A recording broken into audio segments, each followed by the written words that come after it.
अहम खबर आपको देंगे। अदालत ने अलीमा खान और उज़मा खान को जुडिशल रिमांड पर जेल भेज दिया है। मजीद तफसीलात के लिए बात करेंगे। मोहम्मद आलिजा में ज्वाइन करें। आलिजा, तो इसका मतलब यह है कि जिस्मानी रिमांड की इस्तदा मुस्तरद हो गई है।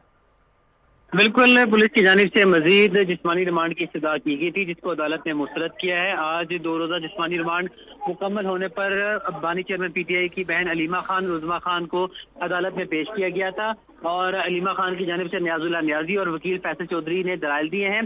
फैसल चौधरी का कहना है कि पुलिस की जानिब से जो रिपोर्ट अदालत में दी गई है उससे तो मजीद रिमांड नहीं बनता। इसके ऊपर जज ताहिर अब्बास सिपरा ने अलीमा खान को रोस्टम पर तलब किया और कहा, अलीमा बीबी आप क्या चाहती हैं? इसके ऊपर अलीमा खान का कहना था, जज साहब हमें सिर्फ इंसाफ चाहिए।